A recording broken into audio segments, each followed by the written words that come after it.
e o verso 46, que nós aqui vamos levar em consideração, uma consideração especial.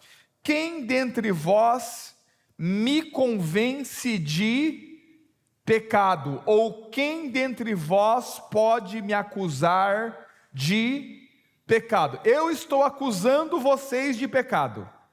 E eu estou dizendo para vocês que vocês têm por pai o diabo. E vocês satisfazem a vontade do vosso pai, que é o diabo. E assim como o vosso pai é mentiroso desde o princípio, vocês também são mentirosos. Agora, qual de vocês pode me acusar de pecado? E se vos digo a verdade, por que não credes? Quem é de Deus, escuta as palavras de Deus. Por isso, por esse motivo, vós não as escutais, porque não sois de Deus. Nós poderíamos ficar só aqui, esquecer Cristo, né, aqui na história, e meditarmos nessas afirmações de Jesus, que são extremamente incisivas. Olha só essa afirmação: quem é de Deus, escuta as palavras de Deus. Por isso vós não as escutais, porque não sois de... Não tem como escutar as palavras de Deus não sendo de Deus. E é por isso que muitos rejeitam a palavra. Por isso que muitos se irritam com a palavra, não recebem a palavra com mansidão. Por quê? Porque não são de Deus. Mas vamos deixar isso. A pergunta é: qual homem dentre nós, ou dentre todos os homens que já existiu sobre a face da terra, poderia fazer essa pergunta publicamente? Qual de vocês aqui pode me acusar de um só pecado?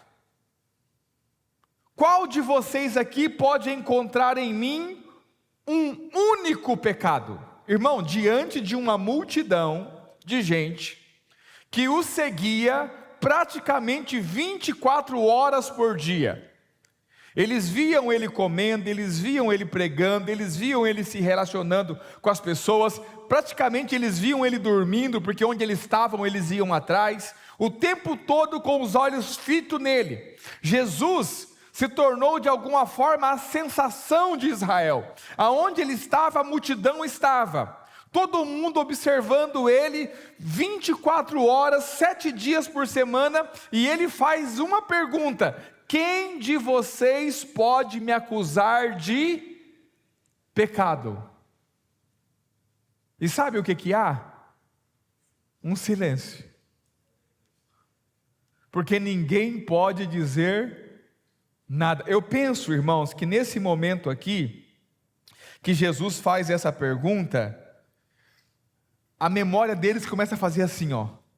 Peraí, eu vou encontrar, deixa eu lembrar.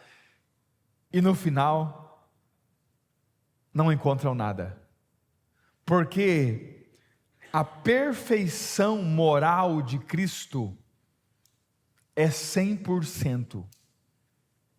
Os irmãos estão aí? Vamos falar um pouco sobre isso. Você nunca vai ver nos evangelhos, nas cartas paulinas, nos profetas que profetizaram acerca de Jesus, nada acerca de arrependimento de Cristo. Cristo nunca se arrependeu de absolutamente nada, porque ele nunca pecou.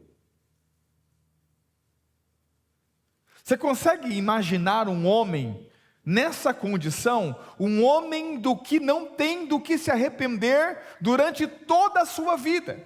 E olha que não foi uma vida comum, foi uma vida extremamente pública, extremamente de interação, de provação, pelo próprio diabo, inclusive, falaremos sobre isso também.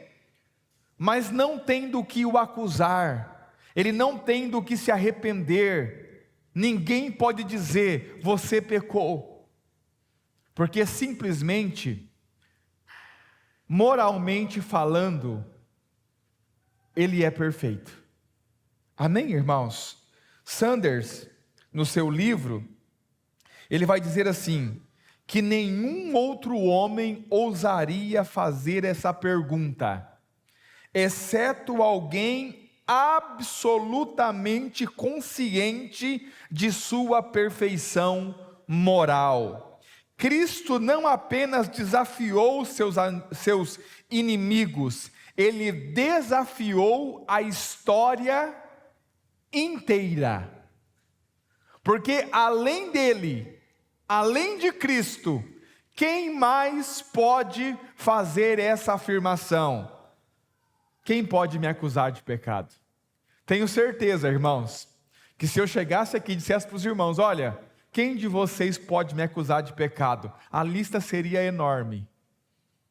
Cada um teria um pecado para acusar e ainda sobraria alguns que ficaria esquecido. Qualquer um de nós. Mas Cristo tem uma moral impecável. Ele nunca pecou, por isso nunca precisou se arrepender. Você já pensou nisso? Porque quando nós falamos de Jesus, nós não estamos falando de um homem comum. Nós estamos falando de um homem moralmente perfeito. O que, preste atenção, na nossa concepção, é quase impossível de nós chegarmos a essa clareza, a não ser com a ajuda do Espírito Santo. Por quê? Porque nós não conhecemos homens moralmente perfeitos. Nós nunca conhecemos um homem, presencialmente falando, moralmente perfeitos. Todos os homens que nós conhecemos têm falhas em seu caráter. Todos os homens que conhecemos cometem pecados.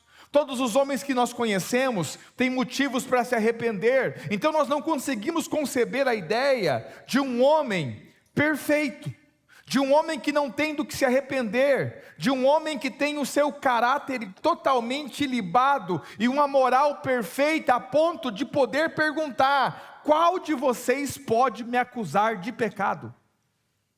E a resposta é: ninguém. Quantos estão aí? Nesse livro também, Oswald Sanders, ele vai citar um outro, e aí eu não me lembro agora o nome de cabeça, só sei que esse queria desbancar Cristo, moralmente falando, e ele estudou o Evangelho por 11 anos, para encontrar uma falha no caráter de Cristo, porque ele queria desmascarar Cristo, como se Cristo não fosse o Filho de Deus. E ao final de 11 anos de estudo, literário dos 4 evangelhos, ele chegou a uma conclusão. Qual? Ele se converteu. E ele chegou à conclusão que Cristo de fato era o Filho de Deus. Quantos estão aí? Depois de 11 anos de estudo, tentando desmascarar Cristo, lendo palavra por palavra na língua original, no grego, para poder encontrar um erro moral em Cristo, qual foi a conclusão? Ele é perfeito. Ele é o Filho de Deus. Porque o nosso Cristo, moralmente falando, irmãos, Ele é perfeito. Amém, meus irmãos?